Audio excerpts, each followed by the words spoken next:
చిట్టమూరు మండలం మొలకలపూడిలో కోటి సంతకాల సేకరణ కార్యక్రమంలో ఎమ్మెల్సీ మేరిగ మురళీధర్, వైఎస్ఆర్ కాంగ్రెస్ పార్టీ అధ్యక్షులు మాజీ ముఖ్యమంత్రి వర్యులు వైఎస్ జగన్మోహన్ రెడ్డి ప్రతిష్టాత్మకంగా తీసుకొచ్చిన 17 మెడికల్ కాలేజీలను చంద్రబాబు నాయుడు ప్రైవేటీకరణ చేయడాన్ని తీవ్రంగా వ్యతిరేకిస్తూ వైఎస్ఆర్ కాంగ్రెస్ పార్టీ గూడూరు నియోజకవర్గంలో నిర్వహిస్తున్న మెడికల్ కాలేజీలను ప్రైవేటీకరణకు వ్యతిరేకిస్తూ చేపట్టిన స్థానిక సంస్థల ఎమ్మెల్సీ గూడూరు నియోజకవర్గ సమన్వయకర్త మేరిగ మురళీధర్ అన్నారు.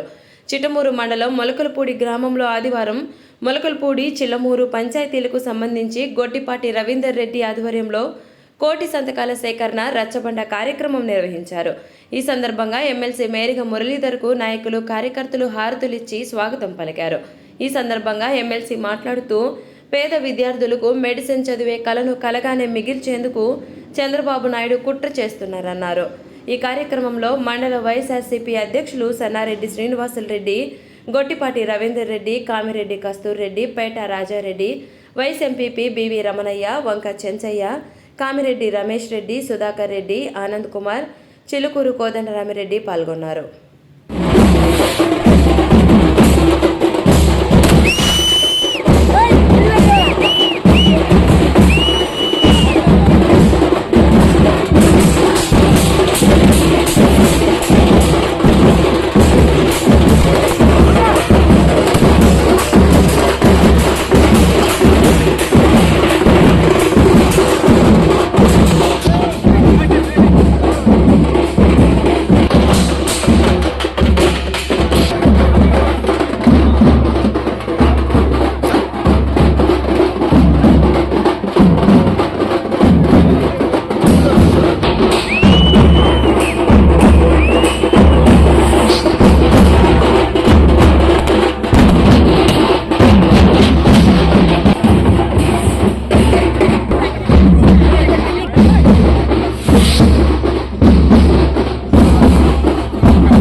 తీసుకుని వస్తే వెనక్కి వచ్చేసి మేము కూడా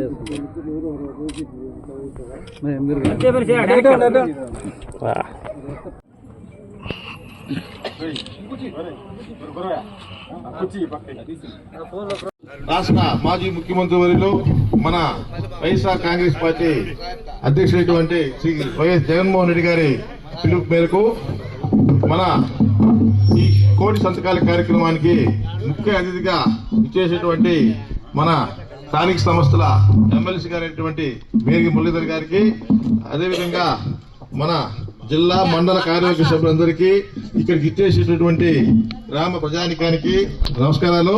మీకందరికీ తెలుసు, ఈ 1.5 సంవత్సరాల పాలనలో చంద్రబాబు నాయుడు మనం ఎట్లా ఇబ్బంది పెడుతున్నాడో మీ అందరికీ తెలుసు. మన మాజీ ముఖ్యమంత్రి అయినటువంటి మన జగన్మోహన్ రెడ్డి గారు 18 మెడికల్ కాలేజీలు తీసుకొస్తే పేద బడుగు బలహీన వర్గాలు ఉచితంగా చదివిస్తామని చెప్పి తీసుకొస్తే ఈయన ఏం చేస్తా ఉన్నాడంటే అది ప్రైవేట్లకు అమ్మేస్తా ఉన్నాడు. దాని గురించి ఈరోజు మనం ఈ ఉద్యమం చేపడతా ఉన్నాం. దానికి మీరందరూ సహకరిస్తా ఉన్నారు. దాన్ని మీరందరూ ఈ మొలకలపూడి గ్రామంలో ఇక్కడికి ఇచ్చేసి ఈ ప్రోగ్రామ్ ని బాగా విజయవంతం చేసినందుకు చాలా కృతజ్ఞతలు తెలుపుకుంటా ఉన్నాను. ముందుగా ఈ కార్యక్రమాన్ని ఉద్దేశించినటువంటి మన మల్లాం చైర్మన్, మాజీ చైర్మన్ గారు అయినటువంటి మన కోదండరామిరెడ్డి గారిని మాట్లాడాల్సిందిగా కోరుతున్నాను. పెద్దలు మన ఎమ్మెల్సీ గారైన మేరిగ మురళీధర్ అన్న గారికి, మిగతా మండల నాయకులకు, మండల కన్వీనర్కి, మిగతా మండల పెద్దలకు అందరికీ నా ధన్యవాదాలు. అదేవిధంగా ఇక్కడికి ఇచ్చేసిన గ్రామ ప్రజలందరికీ నా ధన్యవాదాలు. ముఖ్యంగా ఇది అందరికీ తెలిసిన విషయమే. జగన్మోహన్ రెడ్డి గారు ఎంతో కష్టపడి మెడికల్ కాలేజీలు తెచ్చితే ఇప్పుడు వచ్చిన కూటమి ప్రభుత్వం దాన్ని ప్రైవేటు వ్యక్తులకు దారాదత్తం చేస్తుంది. దీని మూలంగా యావత్ పేదరికం, మన రాష్ట్ర పేదరులను ఉద్ధరించాలని, వైద్యం అందాలని జగన్మోహన్ చేసిన కృషి అది వృధా అయిపోతుంది. దాన్ని మనం అందరం దృష్టిలో పెట్టుకొని ప్రతి ఒక్కరూ కులమతాలకు అతీతంగా, పార్టీలకు అతీతంగా దీన్ని ఏదో ఒక విధంగా ఆపాలనే ఉద్దేశంతో ఈ కోటి సంతకాల ఉద్యమం ప్రారంభించడం జరిగింది. దీన్ని అందరం కలిసి విజయవంతం చేసి దీన్ని మన జగన్మోహన్ రెడ్డి గారి కళను నెరవేర్చాలని కోరుకుంటూ సెలవు తీసుకుంటున్నాం. ఇచ్చేసిన మన గౌరవ అతిథి, మన ప్రీతమ నాయకుడు మేరిగ మురళి అన్నగారికి, సభాసీనులైన మండల పార్టీ నాయకులందరూ, వైఎస్ఆర్సీపీ పార్టీ నాయకులందరికీ, ఇక్కడికి ఇచ్చేసిన చెల్లమూరు మొలకలపూడి గ్రామస్తులకు, ఇచ్చేసిన మీడియా సభ్యులందరికీ నమస్కారం.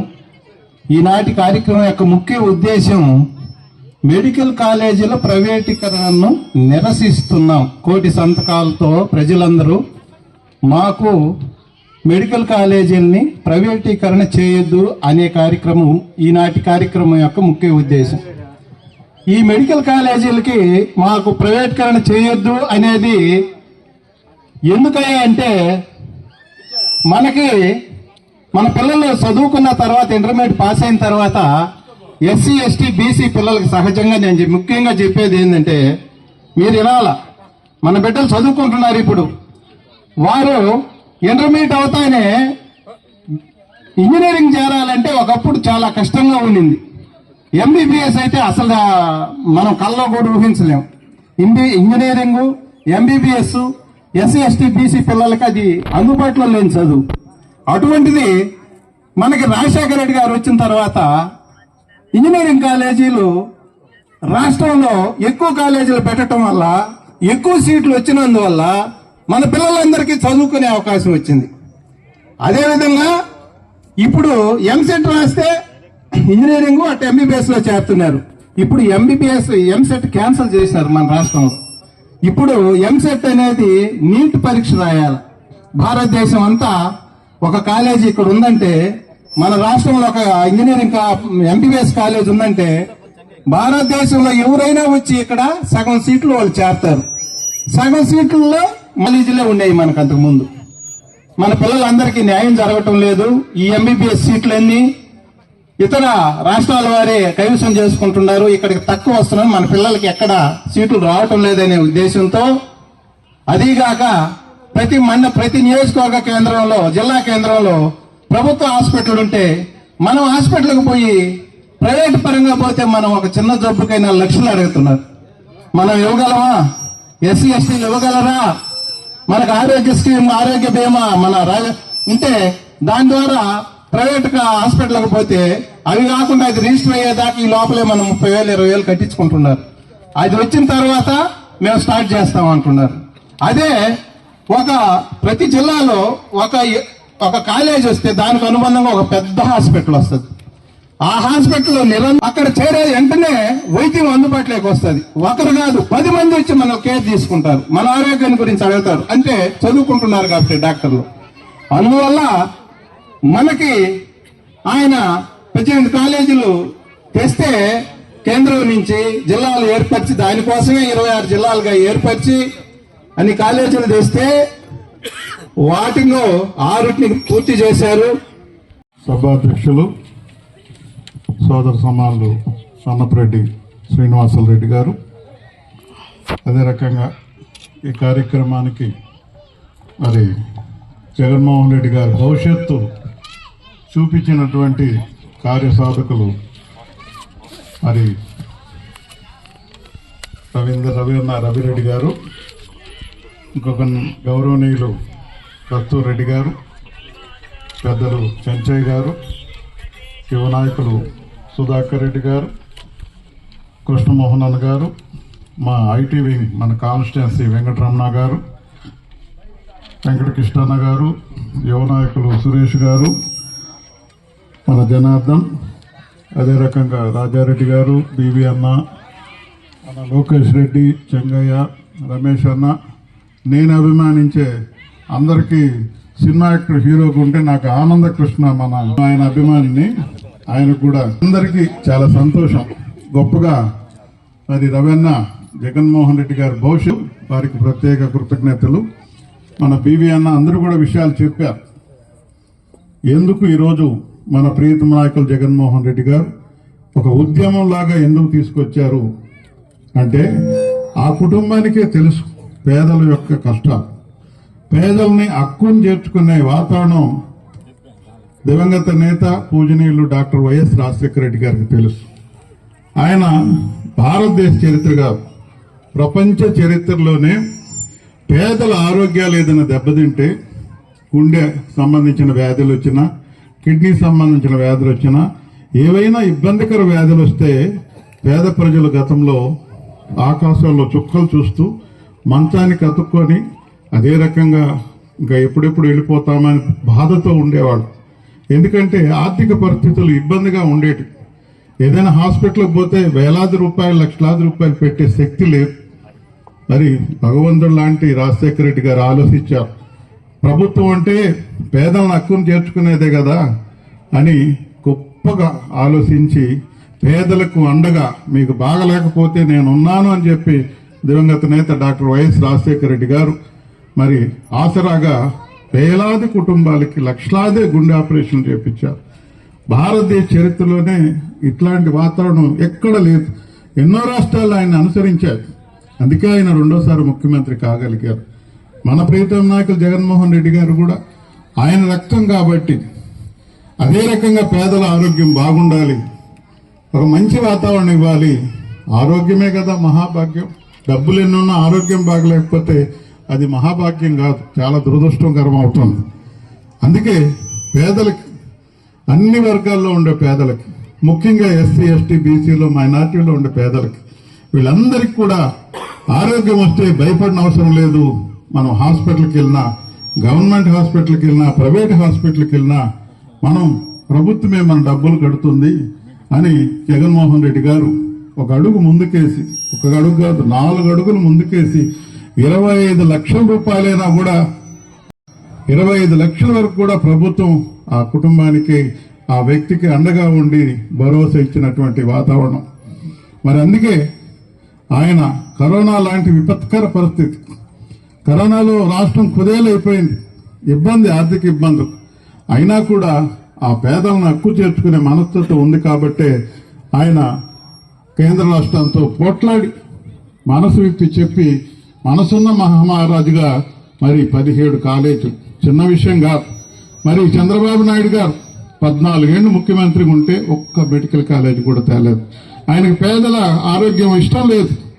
డబ్బులుండేవాడు బతకాలి కానీ డబ్బులు లేనివాడు పనిచేస్తుండాలి ఇళ్లలోనే తత్వం. అదృష్టం కొంతమంది భగవంతుడు పసిబిడ్డల్ని మరి పేదల్లో కూడా తెలివైన పిల్లకాయలను పుట్టిస్తారు, ఒక తరం మార్చేదానికి ఒక వాతావరణం ఇస్తారు.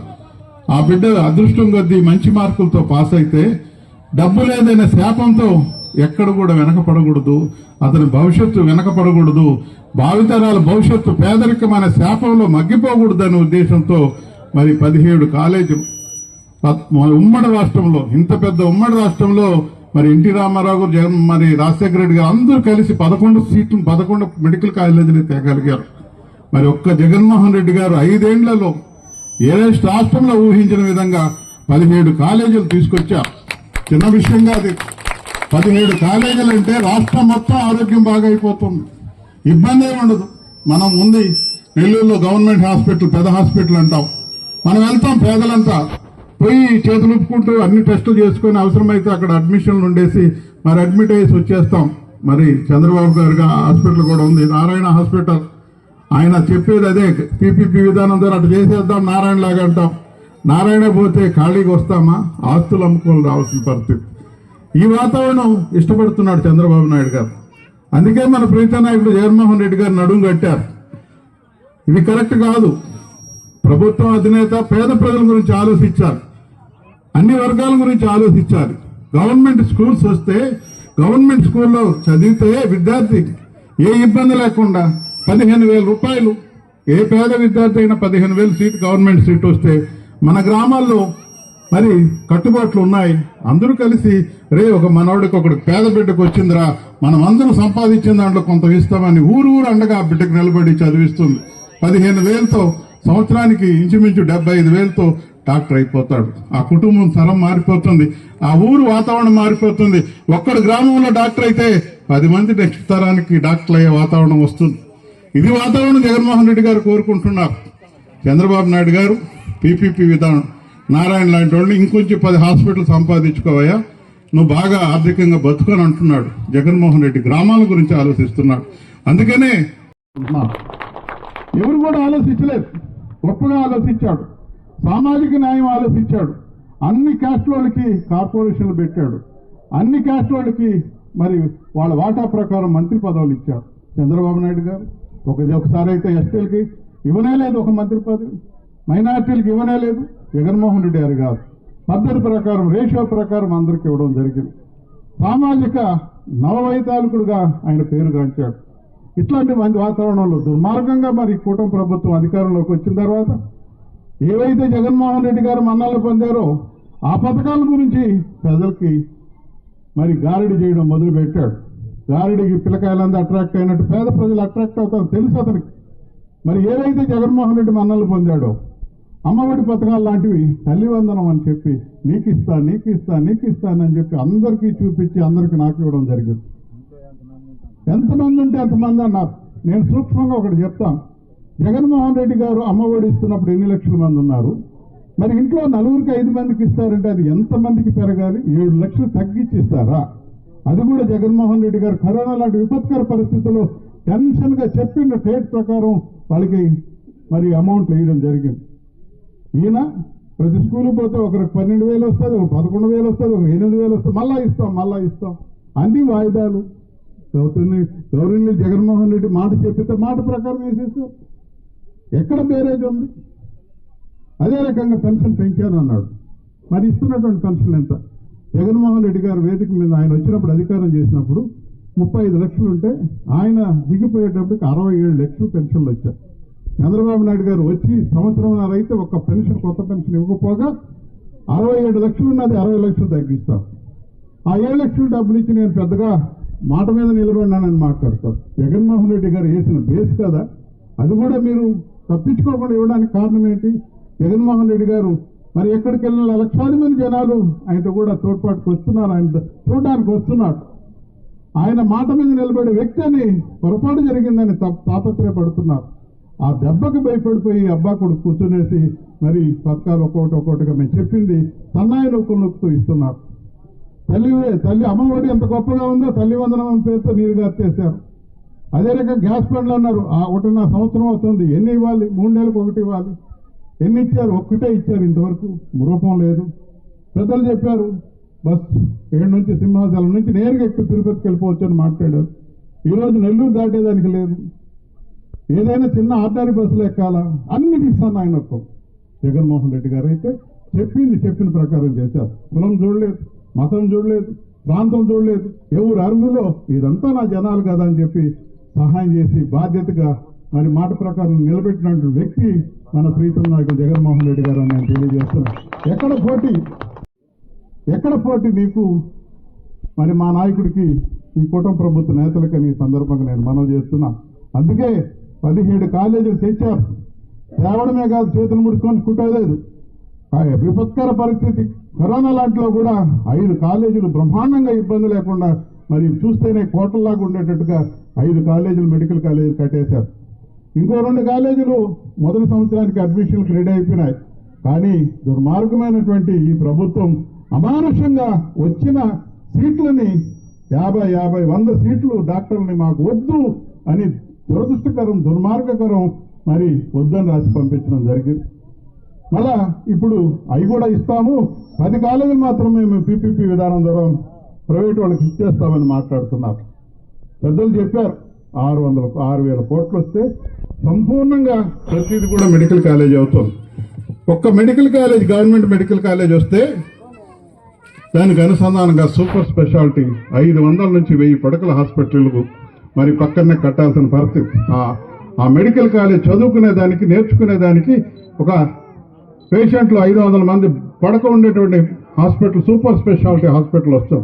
ఒక సూపర్ స్పెషాలిటీ హాస్పిటల్ వస్తే నిష్ణాతమైన డాక్టర్లు వస్తారు, మరి మెడికల్ ఫ్యాకల్టీస్ వచ్చేస్తారు, మరి ల్యాబ్ అసిస్టెంట్లు వస్తారు, నర్సులు వస్తారు, అంత వాతావరణం మారిపోతుంది. ఒక దగ్గర ఏర్పాటు చేస్తే ఇంచుమించు 100 మంది డాక్టర్లు ఉంటే 1000 మంది వాళ్ళకి సంబంధించినటువంటి ఉద్యోగస్తులు వస్తాయి. అంటే ఇంచుమించు 17 కాలేజీల కంటే 2 లక్షల మంది ఉద్యోగాలు వస్తాయి. ఇది కదా విజనరీ అంటే, ఇది కదా భవిష్యత్తు అంటే, ఇది కదా ఆరోగ్యం అంటే. ఈ వాతావరణం కాకుండా మొత్తం ప్రైవేట్ వాళ్ళకి ఇస్తాను, వాళ్ళు చిన్న అంగడి పెట్టుకోవాలన్నా వాళ్ళ పర్మిషనే కట్టుకోవాలి. నారాయణ గారు ఆయన క్యాంపస్లో ఆయన తప్ప ఇంకేమున్నాయి, ఏదున్నా ఆయనే కట్టుకోవాలి తప్ప ఇంకోటి లేదు. అట్ట కాదు, ప్రభుత్వం అంటే అందరు భాగస్వామి, ఇది మనది అనే వాతావరణం. అందుకనే ఆర్టీసీ బస్సుల్ని ప్రభుత్వ పరం చేసుకున్నాడు జగన్మోహన్ రెడ్డి గారు. ఇది ప్రజల ఆస్తి, మేమే ఇస్తాం, ప్రభుత్వమే జీతాలు ఇస్తామని క్వాజీ గవర్నమెంట్ లేకుండా గవర్నమెంట్ లో కలుపుకున్నటువంటి మనసున్న నాయకుడు జగన్మోహన్ రెడ్డి గారు. మీరు ఒక్కొక్కటి ప్రైవేట్ పరంగా చేసుకుంటూ పోతున్నారు. ఈ రోజు అందరూ కూడా విశ్లేషించుకుంటున్నారు, 1.5 సంవత్సరంలో ఎందుకు ఇంత వ్యతిరేకత వచ్చిందని. నువ్వు చెప్పిన సూపర్ 6 అనేటివి ఎక్కడ అడ్రస్ లేకుండా పోయినాయి. పెద్దలందరూ చెప్పారు, పేదలను ఆశ చూపించారు. పేదలకి ఇదిగో బీసీ ఎస్టీ బీసీలకి అయితే 50 ఏళ్ళగా పెన్షన్ వస్తుందన్నారు. ఏదో చేస్తాడు ఎమ్మెల్యే క్షమించమని అడిగాడు కదా పెద్ద మనిషి, చేస్తాడని అందరూ మోసపోయారు. అదే రకంగా మైనార్టీలు ఎక్కువ మంది పిల్లలు ఉండే వాళ్ళకి 5 మందికి ఇస్తాను, 4గురికి ఇస్తానంటప్పటికి ఏదో ఇస్తాడులే, 15,000 లెక్కన 4గురికి వస్తే ఒక 60,000 వస్తుందని కొంత భ్రమపడ్డారు, ఏదో ఆదుకుంటాడు అనుకున్నారు. వాతావరణం చూస్తే వేరే బాబు వస్తే జాబ్ వస్తుంది, బాబు వస్తే జాబ్ వస్తుందని ఊదరగొట్టాడు. ఒక్కరికన్నా జాబ్ వచ్చిందా? ఒక్కరికన్నా ఈ సంవత్సరం మరి కొత్త పథకం పెట్టారు. ఒకవేళ ఉద్యోగం ఇకపోతే నిరుద్యోగ వృత్తి ఇస్తానని మాట్లాడారు. ఎక్కడ పోయిందా నిరుద్యోగ వృత్తి? ఎక్కడ పోయిందా ఆడబిడ్డ? మరి ఎక్కడ పోయినా మిగతా పథకాలంతా? ముఖ్యంగా బాధపడాల్సిన విషయం రైతులు వరి పండించుకుంటే జగన్మోహన్ రెడ్డి గారు 24,000 రూపాయలు ఆ రోజు మరి రైతు పుట్టు అమ్ముకుంటే ఆదాయంలో ఉన్నాడు. ఈ రోజు కన్నీళ్లు పెట్టుకుంటున్నాడు రైతు. 14,000 రూపాయలకి కొనుక్కునేవాళ్ళు లేరు. ఎంత దారుణం! ఒక ఎకరా 3 పుట్లు పెడితే 3 10,000 30,000 పోతే ఆ రైతు ఎక్కడ కోలుకుంటాడు? సరే, రైతు వడ్లు తగ్గిపోయినాయి, ఏమైనా కొనుక్కునే వాళ్ళకి ఏమైనా బియ్యం తగ్గిందా, రేటు తగ్గిందా? అక్కడేమో రేటు అట్టే ఉంది. ఎక్కడ లోపం? మాఫియా తయారైపోయింది. రేట్లేమో తగ్గవు, ఇక్కడేమో రైతులు పండించిన వడ్లకేమో తగ్గిపోతాయి. ఎక్కడికి వెళ్ళిపోతుంది రాష్ట్రం? ఒక వరేనా? అన్ని కూడా నిమ్మ రైతులది అదే పరిస్థితి, మిరపకాయ రైతులది అదే పరిస్థితి, సీని పండ్ల రైతులది అదే పరిస్థితి, పత్తి రైతులది అదే పరిస్థితి. రైతు అంటేనే అన్యాయమైన పరిస్థితి. 1 సంవత్సరం కాలం పాటు మోసం చేశావు నిలువెత్తిన జగన్మోహన్ రెడ్డి గారు. వస్తానే స్టార్ట్ చేశారు. ఏవైతే నవరత్నాలు నేను ఇస్తాను పేద ప్రజలకు అన్నారో, రావడమే అధికారం ఎక్కడమే స్టార్ట్ చేశాడు. సంవత్సర కాలం పాటు అన్నం పెట్టే రైతులను అన్యాయం చేశాడు, 1 రూపాయి ఇవ్వకుండా. మరి అదే రకంగా తల్లి వందనం కూడా 1 సంవత్సరం ఎవరికి ఇవ్వలేదు. మరి ఈ సంవత్సరం ప్రైవేట్ కాలేజీలో చేరినటువంటి విద్యార్థులు సంవత్సరం మాకు ప్రభుత్వం ఇవ్వలేదయా అంటే ఒప్పుకుంటారా? ప్రైవేట్ స్కూల్ వాళ్ళు బయటికి పంపిస్తారు, అవమానకర స్థితిలో నిలబెడతారు. ఈ వాతావరణం జగన్మోహన్ రెడ్డి ఇస్తారా? జగన్మోహన్ రెడ్డి మన ఇంట్లో వాళ్ళగా ఫీల్ అయ్యి ఎప్పటికప్పుడు టెన్షన్ గా చెప్పిన టైం ప్రకారం ఇవ్వడం జరిగింది.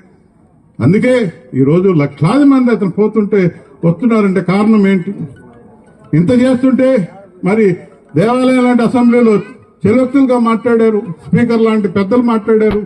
నువ్వు ఊరికే శంకుస్థాపన చేసావు, నువ్వు ఎక్కడ కట్టలేదన్నాడు. మరి ప్రీతం నాయకులు ఛాలెంజ్ గా తీసుకున్నారు. ఛాలెంజ్ గా తీసుకొని మరి ముందుకు పోవడం జరిగింది. నర్సీపట్నంలో మరి దాన్ని మీరు చూపిస్తాను ఎంతవరకు బిల్డింగ్ మేము కట్టామని చెప్పేసి వాళ్ళని రమ్మని చెప్పాడు. ఛాలెంజ్ గారు ముందుకెళ్తుంటే జోరు వర్షం, వేలాది మంది వర్షాన్ని కూడా లెక్క చేయకుండా ఒక నాయకుడి దగ్గర వెళ్ళారంటే ఆ నాయకుడు ఎంత ఆరాధింపబడుతున్నాడు. సిగ్గుతో తలదించుకోవాల్సిన పరిస్థితి లేదా ప్రతిపక్షానికి? ఈ సందర్భంగా నేను మాట్లాడుతున్నా. మరి మీరు చెప్పినటువంటి అబద్దాలు మరి ప్రజాకోర్టులో తేల్చలేదని నేను సందర్భంగా అడుగుతున్నా. ఇట్లాంటి వాతావరణంలో ఇది ఉద్యమ రూపంలో పోవాలని అక్టోబర్ 10వ తేదీన నిర్ణయం తీసుకున్నారు మన ప్రీతం నాయకులు జగన్మోహన్ రెడ్డి గారు. మరి మీరు వెళ్ళండి, గ్రామాలకు వెళ్ళండి, పేదలకు వివరించండి, గ్రామస్తులకు వివరించండి. మనకు తోడ్పాటుగా ఈ ప్రభుత్వం ఇంత అన్యాయం చేస్తుంది, మానుషంగా పోతుంది అన్న వాతావరణం చెప్పండి. వాళ్ళ దగ్గర సంతకాలు తీసుకోండి. 1,000 సంతకాలు మనం ప్రిపేర్ అవుదాం. వెయ్యి కోట్ల సంతకాలు గవర్నర్కి ఇస్తే ఆలోచనలో పడుతుందంటే నిమ్మకి నీరున్నట్టుగా మళ్ళా దీనికి టెండర్లు పిలవడానికి మరి ముందుకు రావడం జరిగింది. మన ప్రీత నాయకులు చాలా చెప్పారు, హెచ్చరించి చెప్పారు, నెక్స్ట్ వచ్చేది మా గవర్నమెంట్.